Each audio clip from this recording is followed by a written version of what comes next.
अगर आप भगवान विष्णु और श्री कृष्ण की विशेष कृपा प्राप्त करना चाहते हैं तो इस कथा को जरूर सुने। जय श्री कृष्ण, जय श्री हरि। नमस्कार दोस्तों, आप सभी का स्वागत है हमारे चैनल मंत्र विद उपाय में। आज हम सुनेंगे पुरुषोत्तम मास के बारे में जानेंगे। पुरुषोत्तम मास क्या है, पुरुषोत्तम मास की पावन कथा, सुनने से क्या लाभ होता है और पुरुषोत्तम मास में क्या करना चाहिए और क्या करने से बचना चाहिए, यानी क्या नहीं करना चाहिए, और इस कथा का संदेश क्या है। तो चलिए शुरू करते हैं। अगर आप भगवान विष्णु और श्री कृष्ण की विशेष कृपा प्राप्त करना चाहते हैं तो इस कथा को जरूर सुने। दोस्तों, पुरुषोत्तम मास कोई साधारण महीना नहीं है। यह वह दिव्य समय माना जाता है जब भगवान स्वयं भक्तों के दुख दूर करते हैं, रुके हुए कार्य पूरा करते हैं और जीवन में सुख समृद्धि का आशीर्वाद देते हैं। यदि आप सच्चे मन से इस कथा को अंत तक सुनेंगे तो भगवान श्री हरि आपके जीवन में भी सकारात्मक परिवर्तन अवश्य लाएंगे। दोस्तों, चैनल पे नया है तो चैनल को सब्सक्राइब कीजिएगा, वीडियो को लाइक कीजिएगा। तो आइए श्रद्धा और भक्ति के साथ आरंभ करते हैं पुरुषोत्तम मास की पावन कथा। प्राचीन समय की बात है, सभी महीनों का अपना अपना महत्व था। कई महीना भगवान शिव को प्रिय था तो कोई महीना भगवान शिव को प्रिय था तो कोई महीना माता लक्ष्मी को तो कोई भगवान विष्णु को। लेकिन एक ऐसा अतिरिक्त मास भी था जिसे कोई सम्मान नहीं देता था। लोग उसे मलमास कहकर अपमानित करते थे। उस महीने में कोई विवाह नहीं करता था, कोई शुभ कार्य नहीं किया जाता था। यहाँ तक कि लोग उस मास का नाम लेना भी पसंद नहीं करते थे। यह सब देखकर वह मास अत्यंत दुखी रहने लगा। एक दिन वह रोता हुआ भगवान विष्णु के धाम पहुंचा।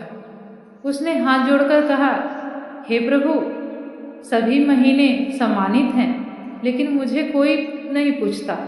सब मुझे अशुभ और बेकार कहते हैं। मेरा जीवन व्यर्थ हो गया है। भगवान विष्णु उस मास की पीड़ा सुनकर दयालु हो उठे। उन्होंने कहा, हे मास, चिंता मत करो, मैं तुम्हें लेकर श्री कृष्ण के पास चलता हूँ। वे अवश्य तुम्हारा दुख दूर करेंगे। इसके बाद भगवान विष्णु उस मास को लेकर गोलोक पहुँचे। भगवान श्री कृष्ण ने उस दुखी मास को देखा और प्रेम पूर्वक बोले, हे मास, आज से तुम अशुभ नहीं कहलाओगे। मैं तुम्हें अपना नाम देता हूँ। अब संसार तुम्हें पुरुषोत्तम मास के नाम से जानेगा।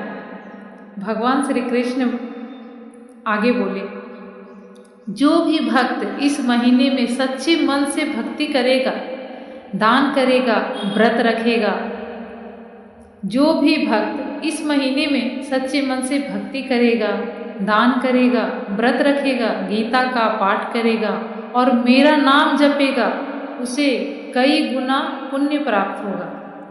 यह सुनते ही वह मास प्रसन्न हो गया। देवताओं ने फूलों की वर्षा की। चारों ओर जय श्री कृष्ण के जयकारे गूंजने लगे। तभी से अधिक मास का नाम पुरुषोत्तम मास पड़ा। अब एक दूसरी कथा है जो कि बहुत ही प्रेरणादायक है। एक नगर में एक गरीब ब्राह्मण रहता था। वह बहुत ईमानदार और भगवान विष्णु का परम भक्त था, लेकिन उसके घर में हमेशा गरीबी रहती थी। एक दिन एक संत उसके घर आए। ब्राह्मण ने विनम्रता से उनका स्वागत किया। संत ने कहा, हे ब्राह्मण, पुरुषोत्तम मास आने वाला है। यदि तुम इस पूरे महीने भगवान विष्णु की पूजा, कथा और दान करोगे तो तुम्हारे सारे दुख दूर हो जाएंगे। ब्राह्मण ने श्रद्धा से पुरुषोत्तम मास का व्रत आरंभ किया। वह प्रतिदिन सुबह स्नान करता, दीपक जलाता, भगवान विष्णु का नाम जपता और गरीबों को भोजन कराता। धीरे धीरे उसके घर की परेशानियां समाप्त होने लगी। कुछ समय बाद उसके जीवन में सुख, शांति और समृद्धि आ गई।